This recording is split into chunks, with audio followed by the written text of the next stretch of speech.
नमस्कार, मैं संजय और आप देख रहे हैं बिहारी खबर। चलिए जानते हैं बिहार की आज की टॉप बड़ी खबर को। पहली बड़ी खबर की बात करें तो बिहार में बनेगी नई खेल नीति। बिहार सरकार ने कर दी घोषणा। डिप्टी सीएम ने 74 खिलाड़ियों को किया सम्मानित। बिहार में खेल जगत के लिए अच्छी खबर है। सूबे में अब नई खेल नीति बनेगी। इसे लेकर कल रविवार को बिहार सरकार ने घोषणा कर दी है। इसके साथ ही बिहार खेल सम्मान 2021-22 का कैलेंडर भी जारी किया गया है। इस अवसर पर 74 खिलाड़ियों को सम्मानित किया गया है। इन्हें डिप्टी सीएम तारकिशोर प्रसाद ने पुरस्कार से नवाजा है।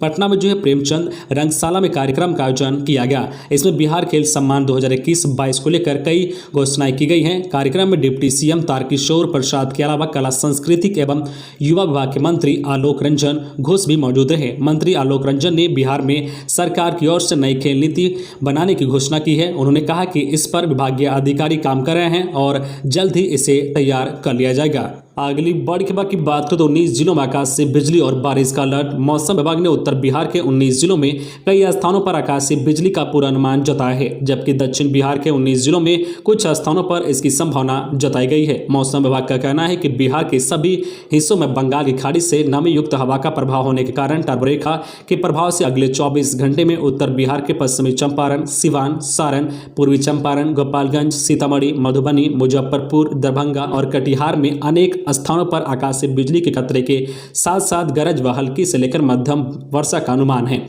अगली बड़ी खबर की बात करें तो पटना में 10 सितंबर से आर्मी भर्ती रैली का होगा आयोजन। बिहार की राजधानी पटना से बड़ी खबर आ रही है। ताजा रिपोर्ट के मुताबिक 10 सितंबर से पटना के दानापुर में आर्मी भर्ती रैली का आयोजन किया जाएगा। इसको लेकर तैयारी चल रही है। इस भर्ती प्रक्रिया के तहत बिहार के अलावा झारखंड, उड़ीसा और अन्य राज्यों के युवाओं को भी मौका मिलेगा। बता दें कि इच्छुक युवक इसके बारे में अधिक जानकारी बीआरसी के कारगिल द्वार के सूचना पट से प्राप्त कर सकेंगे। साथ ही साथ अपनी योग्यता के मुताबिक आर्मी भर्ती रैली में भाग ले सकते हैं। इसको लेकर दिशा निर्देश जारी किया गया है। बिहार के लोग के लिए 10 सितंबर को जो soldier GD, soldier treatment, soldier लिपिक, एसकेडी के लिए भर्ती रैली होगी। वही 11 सितंबर को झारखंड के लोग के लिए soldier GD, soldier treatment, soldier लिपिक, एसकेडी के पदों पर भर्ती रैली होगी। इसी तरह 12 सितंबर को उड़ीसा के अभ्यर्थियों के लिए, 13 सितंबर को शेष राज्य के अभ्यर्थियों के लिए सेना भर्ती रैली का आयोजन होगा। अगली बड़ी खबर की बात करें तो बिहार में 8वीं तक के बच्चों को कब मिलेंगे किताब के पैसे, सरकार ने दिया जवाब। बिहार के सरकारी प्रारंभिक स्कूलों में दूसरी कक्षा से 8वीं कक्षा तक में पढ़ने वाले 1,29,06,682 छात्र छात्राओं को सोमवार के बाद किताब के पैसे मिल जाएंगे। चौथे तक के हर बच्चे को 250 रुपये, जबकि 5वीं से 8वीं तक के प्रति विद्यार्थी 400 रुपये किताबों की खरीद के लिए दिए जाएंगे। पैसे बच्चे या अभिभावकों के खाते में डीपीटी के माध्यम से भेजे जाएंगे। शैक्षणिक सत्र 2021-22 में दूसरी से 8वीं कक्षा तक में नामांकित 1,29,00,000 बच्चों को मुफ्त एवं अनिवार्य शिक्षा कानून के तहत निःशुल्क किताबें मुहैया कराने पर शिक्षा विभाग ने 402,71,15,200 रुपये डीपीटी के माध्यम से देने जा रही है। शिक्षा मंत्री विजय कुमार चौधरी ने 16 अगस्त से स्कूल खुलने के साथ ही विभागीय अधिकारियों को एक सप्ताह में किताबें क्रय की राशि बच्चे के खाते में पहुंचाने का आदेश दिया था। शिक्षा विभाग के डीपीडी के कोषांग से मिली जानकारी के मुताबिक सोमवार के बाद किसी भी दिन राशि एनआईसी के सहयोग से ट्रांसफर कर दी जाएगी। अगली बड़ी खबर की बात करें तो बिहार में 62 इंजीनियरों पर होगी कार्रवाई, नीतीश सरकार ने दिया आदेश। बिहार की राजधानी पटना से बड़ी खबर आ रही है। ताजा रिपोर्ट के मुताबिक बाढ़ जैसे आपदा के बीच जल संसाधन विभाग ने कई लापरवाह इंजीनियर पर कार्रवाई करने का आदेश दिया है। इन सभी इंजीनियरों को कार्यस्थल से गायब पाया गया है। खबर के अनुसार विभाग ने बाढ़ के दौरान सभी इंजीनियरों की छुट्टी रद्द कर दी थी और उन्हें अपने कार्यस्थल पर मौजूद रहने का आदेश दिया था, लेकिन जल संसाधन विभाग के कई इंजीनियर ड्यूटी से गायब पाए गए हैं। अब इन पर एक्शन लिया जाएगा। आपको बता दें कि विभाग के स्तर से की जाने वाली रैंकिंग में जब इसका खुलासा हुआ तब इन सभी इंजीनियरों को शोकॉज किया गया है। इसमें 41 इंजीनियरों का जवाब संतोषजनक नहीं पाया गया है। अब विभाग के स्तर पर कार्रवाई की जाएगी। अगली बड़ी खबर की बात करें तो दूसरे राज्यों में कोरोना के केस बढ़ने से बिहार में अलर्ट। यात्रियों को आरटीपीसीआर जांच रिपोर्ट दिखाना जरूरी।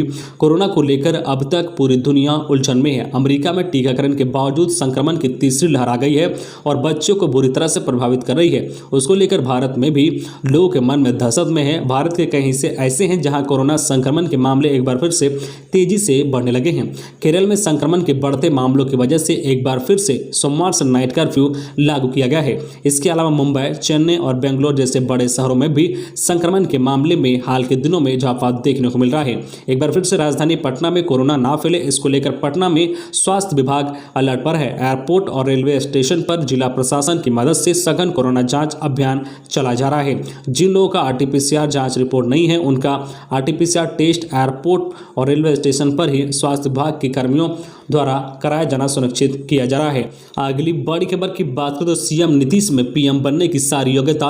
जेडीयू राष्ट्रीय परिषद में पहली बार प्रस्ताव हुआ पारित। जेडीयू की कल राष्ट्रीय परिषद की बैठक बुलाई गई थी। प्रदेश कार्यालय में आयोजित बैठक में ललन सिंह को राष्ट्रीय अध्यक्ष बनाने पर मुहर लगी है। कल इस महत्वपूर्ण बैठक में कुल 8 प्रस्ताव पेश किए गए हैं, जिसमें सर्वसम्मति से पास किया गया है। कल की बैठक में जो सबसे महत्वपूर्ण प्रस्ताव पास किया गया है, उसमें मुख्यमंत्री नीतीश कुमार को पीएम मटेरियल बताया गया है। प्रस्ताव में कहा गया है कि नीतीश कुमार में पीएम पद की सारी योग्यता है, हालांकि वे पीएम पद के दावेदार नहीं हैं। बैठक के बाद निर्णय की जानकारी देते हुए राष्ट्रीय महासचिव केसी त्यागी ने बताया कि राष्ट्रीय अध्यक्ष ललन सिंह यह प्रस्ताव दिया है कि मुख्यमंत्री नीतीश कुमार पीएम पद के दावेदार नहीं है, लेकिन उनमें प्रधानमंत्री पद की सारी योग्यता है। अगली बड़ी खबर की बात करें तो आईजीआईएमएस में रोबोट करेगा सर्जरी, तैयार की जाएगी रोबोटिक सर्जरी ओटी। रोबोट को गाइड करने के लिए ट्रेंड होंगे डॉक्टर। 1 साल में बनकर तैयार हो जाएगा यूनिट। पटना के इंदिरा गांधी आयुर्वैज्ञानिक संस्थान में बहुत जल्द रोबोट ऑपरेशन करेगा। इसके लिए डॉक्टरों को ट्रेन किया जाएगा, जिससे वह रोबोटों को गाइड कर सके। संस्थान में रोबोटिक सर्जरी के लिए यूनिट और ओटी बनाने की कयामत शुरू बहुत जल्द हो जाएगी। इसको लेकर पिछले दिन एक वर्कशॉप की गई। इसमें डॉक्टरों को रोबोटिक सर्जरी के बारे में विस्तार से बताया गया है। इंदिरा गांधी आयुर्वैज्ञानिक संस्थान के निदेशक डॉक्टर एनआर विश्वास ने बताया है कि संस्थान में जल्द ही रोबोटिक सर्जरी के लिए ओटी का निर्माण किया जाएगा। रोबोटिक सर्जरी की विशेष यूनिट बनाई जाएगी। अगली बड़ी खबर की बात करें तो बिहार में शिक्षकों का होगा डिमोशन। अनुकंपा आधारित नियुक्ति में लागू होगा नया नियम।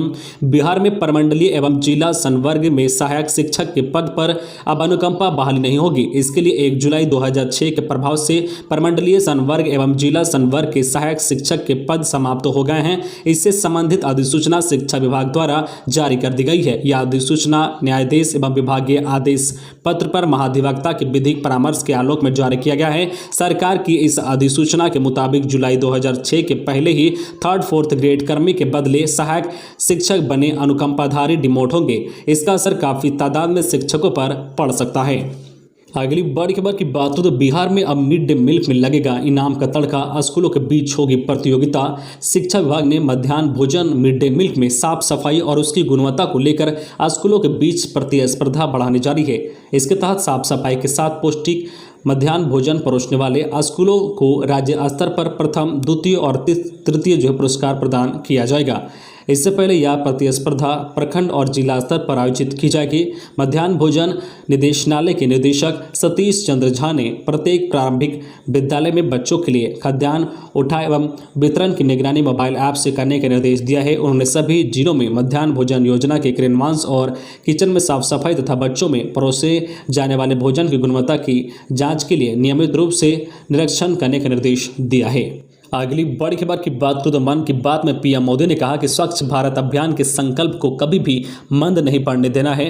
स्वच्छता के क्षेत्र में देश के विभिन्न स्थानों पर हो रहे अभिनव प्रयोगों की सराहना करते हुए प्रधानमंत्री नरेंद्र मोदी ने रविवार को देशवासियों से अपील की है कि वे स्वच्छ भारत अभियान के संकल्प को कभी भी मंद न पड़ने दें। आकाशवाणी के मासिक रेडियो कार्यक्रम मन की बात की ताजा कड़ी में अपने विचार को साझा करते हुए प्रधानमंत्री ने कहा है कि कोरोना महामारी के कालखंड में स्वच्छता के विषय में जितनी बातें करनी चाहिए थी उसमें कुछ कमी आ गई थी। उन्होंने कहा कि मुझे भी लगता है कि स्वच्छता के अभियान को हमें रत्ती भर भी ओझल नहीं होने देना है। अगली बड़ी खबर की बात करें तो बिहार स्वास्थ्य विभाग में होगी 194 अभियंताओं की बहाली।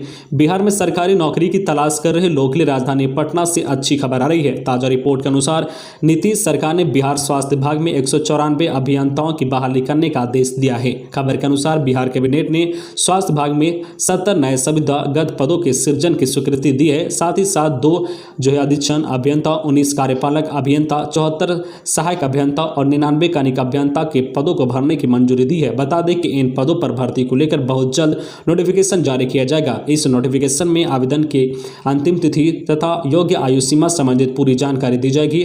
इच्छुक उम्मीदवार इस भर्ती प्रक्रिया पर नजर बनाए रहे।